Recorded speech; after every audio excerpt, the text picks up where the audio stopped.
So there's no contradiction in the Bible. Well, I cannot. Here's the good news for you. Yes. I've been speaking on this university campuses for 32 years. And I've had religion professors, philosophy professors, students, brilliant students, far more intelligent than I'll ever be, tell me about all the contradictions in the Bible. Get ready for a thought-provoking discussion. Pastor Cliffe tackles one of the most pressing questions about Christianity. Does the Bible contradict itself? A curious student also asks about the reliability of Christianity and explores other key topics. Which argument do you think presents the strongest case? Share your thoughts in the comments below. Let's dive into this insightful video and explore the answers. So you're saying that Jews who don't believe that Jesus was like a prophet, and that people who believe that Muhammad was the prophet, you're saying that they're wrong. That's a pretty bold statement. Okay. Sir, if the atheist speaks the truth, I am wrong. If the Muslim speaks the truth, if Muhammad spoke the truth, I am wrong. If Siddhartha Gautama Buddha spoke the truth, I am wrong.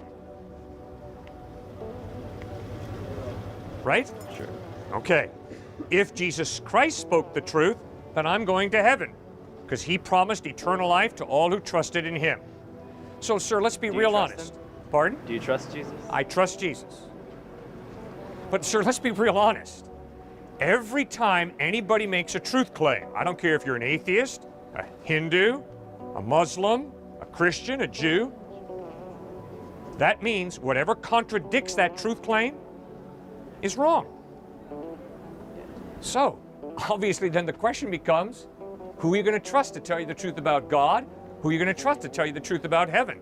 Who are you going to trust to tell you the truth about the way to heaven?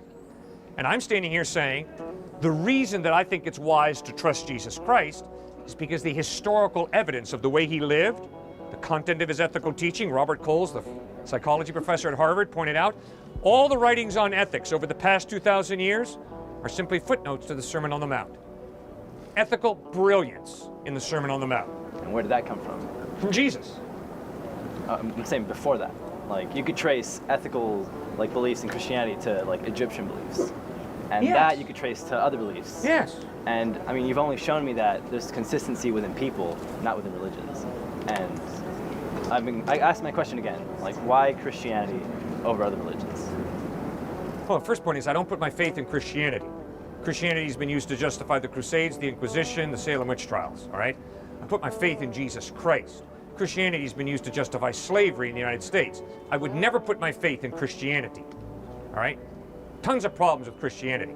Jesus Christ is different. He's reliable.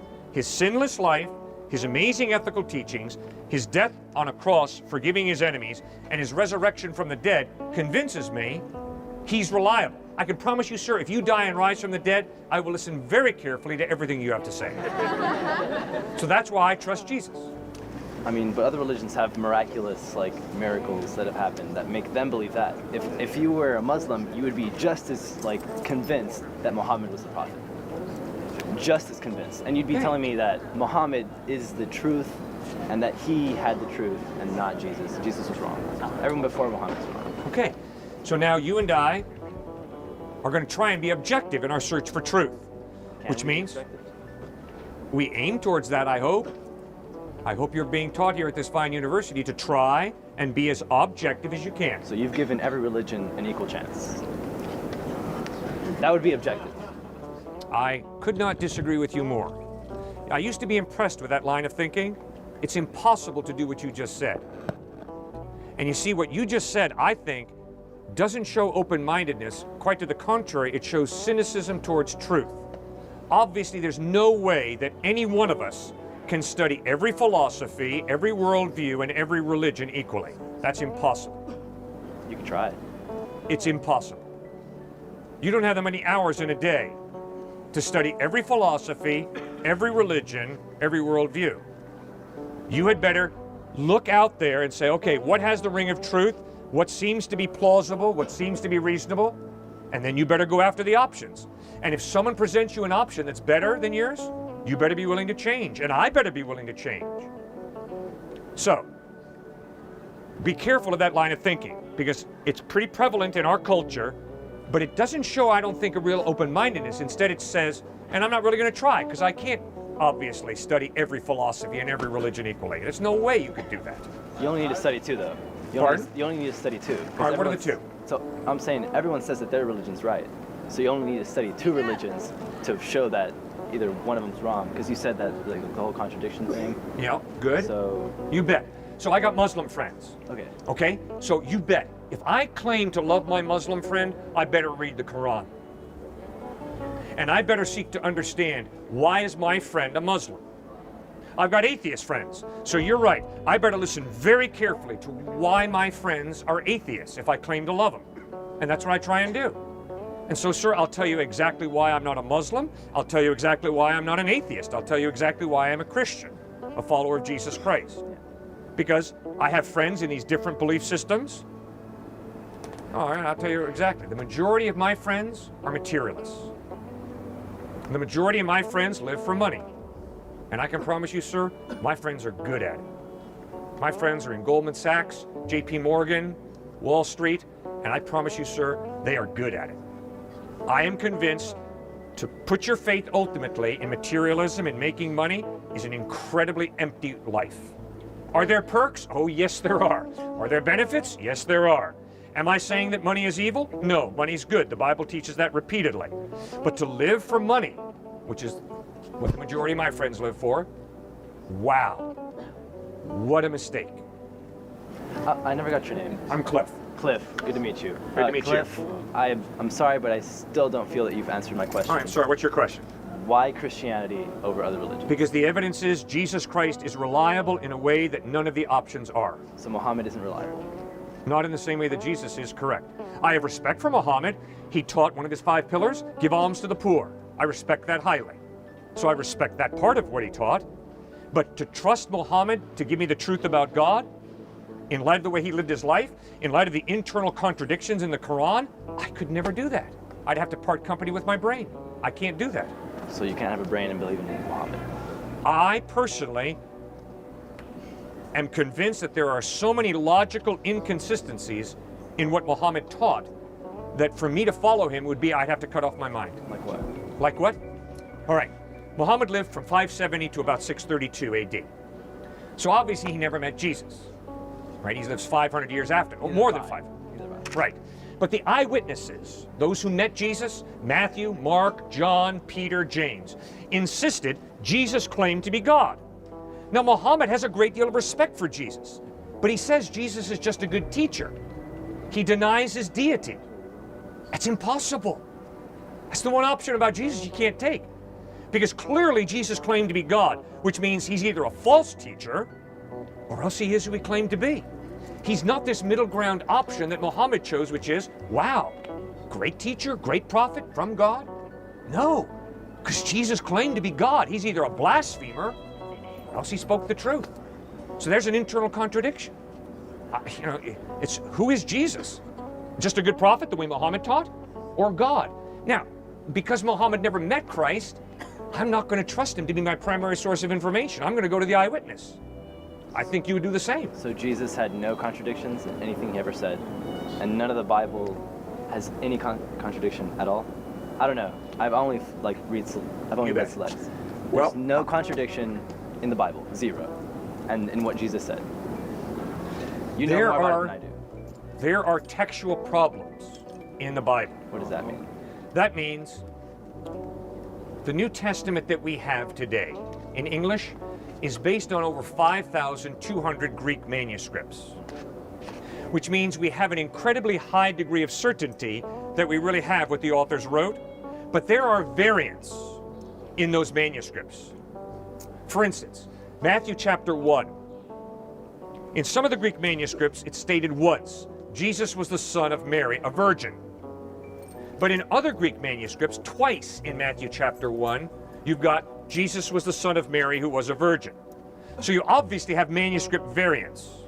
And Bart Ehrman, head of the religion department down at UNC Chapel Hill, I got to debate him about 20 years ago, and he just put out that best-selling book that a lot of people have bought that says, there are over 400,000 manuscript variations. But you see, the point he doesn't say is, but they are so small. They don't change anything. But there are variations in the manuscripts, so we got to be, honest about that. And so going back to my original question of why not other religions, you've just shown me that Christianity has these variants and textual problems. And so wouldn't that lead you away from Christianity? No, because there's no contradiction. There's no contradiction. The differences are so small as to be totally inconsequential. See, what truth changes between one Greek manuscript that says once Jesus was the son of a Virgin Mary versus another Greek manuscript that says it twice?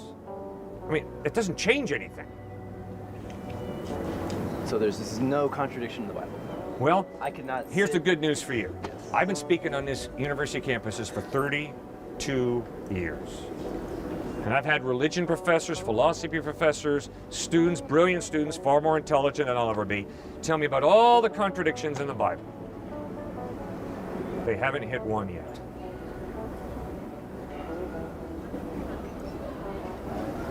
So there's no contradiction in the Bible. So just say, I want to be sure. I don't want to read the Bible today and find one that I think is a contradiction. Good. Because according to you, I'd be wrong. Okay, but good. I'd be confused. All right. Well, let's clarify something. I'm going to talk to my wife later tonight. She's up in Connecticut. I'm going to say to her, I spoke to a very articulate young man who had a bike today. A trek. Later in the conversation, I'm going to say, honey, I spoke to over 100 people today. That's not a contradiction, right? No, because I'm included in one of those. Exactly. So I debate religion professors at times, and they'll say, well, one gospel says there was one angel in an empty tomb. Another gospel says there were two angels. There's a contradiction. If one gospel said there was only one angel at the empty tomb, and another gospel said there were 2, 3, 4, or 5, then you'd have a contradiction. It is not a contradiction for me to say, I spoke to one man, I spoke to over 100 people. Because my perspective at one point, yes, I was speaking to one gentleman. And obviously I did speak to over 100 people. So you have different perspective. It's like this. You see, this is really confusing. I don't know why some people far more intelligent than me don't get it. You and I standing on the street corner down there in Guadalupe. We see two cars come together. We hear a woman scream, and there's a screech of brakes, and there's a collision. So the police haul us into the office and say, what'd you see? And you say, well, officer, I saw these two cars coming down the street. I heard a screech of brakes, and there was a collision. I say, officer, I saw the two cars coming down the street. I heard a woman scream, and there was a collision. Are we contradicting each other? No. We're giving two different but equally valid perspectives. There was a screech of brakes, there was a woman screaming, and there was a collision. You include one detail that I don't include, I include one detail you don't include. It's not a contradiction. So yes, sir, you have that in the Gospels. You have different perspectives on Jesus. So it's not as clean cut as you made it seem at first. I guess I would argue it is clean cut. Okay. Guess what? Why? I would argue if all the Gospels said the exact same thing, I'd be really unimpressed. Yeah. Because they all copied off each other. They're just carbon copies. And I wouldn't be very impressed. I love the fact that there are differences in the Gospels, different perspectives. That's what I want when I'm studying history. I want different perspectives. And I love how energetic you are and how passionate you're about this. But I feel like a Muslim would be just as passionate about his Good. beliefs. And that is why if you believe in Jesus Christ because I'm passionate, you're a fool. You're absolutely right. For you to believe in Jesus because I'm a passionate follower of Christ, not a good reason. Because you're absolutely right. I could be a passionate atheist, a passionate materialist, a passionate Muslim. Just because someone's passionate. See, not only that, just because someone's sincere doesn't make their belief true, right? It's a great point you bring up. If I sincerely believe in thin ice, when I walk out on that ice, what's going to happen? I'm going through, right? If it's thin. If it's thin. If I have sincere faith in thin ice, when I walk out on that thin ice, baby, I'm going through. I don't care how deep my faith is. I don't care how sincere my faith is. So what that tells me is the validity of faith is not determined by its passion or its sincerity. It's determined by the credibility of the object that you believe in. So in other words, if I have a little bit of faith in thick ice, I walk out on that thick ice, I'm cool. I'm not going through. Because the object of my faith is reliable. So you're absolutely right. For you to believe in Jesus because I'm passionate would be a foolish decision. You've got to read the New Testament gospel, study it yourself, and ask yourself, does the evidence of the way he lived, taught, died, and rose from the dead point to his credibility, or does it not? You're right. And I guess my point I was trying to make is that a Muslim would say that they're consistent and that they're more credible than Christianity. Good. And that's why you got to read the Quran. Any religion Exactly. says that they're the most credible. Correct. And that's why you got to read it. You got to read it. Okay, so that's my next step. Read all the. I can't read everything. Okay, you can't. So take the ones that you think are serious options that have some degree of credibility, and pray, Lord God, whoever you are, I want to know you. If you're there, be open, be willing, and then go look for him. Where do I start? Well, obviously you know where I'd like you to start. I'd like you to read the Gospels, not as the Word of God. Okay, you don't believe that, so forget that. Just simply read the Gospels as history. What? How do you know I don't believe that? Well, if you do, fine, but I'd be surprised based on your line of thinking so far, but if you do, great. And just read the Gospels and ask yourself, does the evidence point to them being Jesus being reliable or not? And I won't find any contradictions, of course. You'll find plenty of contradictions with your lifestyle. That's what I find. When I read... That's a personal attack on me. No, well, but except that you're right. Except I said that's true of me. Okay, we're both in the same boat. You see, I love an indefinite God, because an indefinite moral God allows me to do whatever I want to do. I am offended by a definite, authoritative God, because that means I got to change, and I don't want to change. So there's the contradiction. The contradiction between me and Jesus is, I don't want to live the kind of life he calls me to live. You don't want to live Jesus' life? Mm-mm. I like being selfish. It comes very naturally. I like being greedy. There's a big part of me that does not want to give my money away. And that's why, to be honest with you, sir, I don't know that I have given enough away. I'm not sure that when I get to heaven, I'm not going to hear from Jesus, you know, Cliff, you were blinded by all the materialism around you in your culture, and you kind of bought into it too much.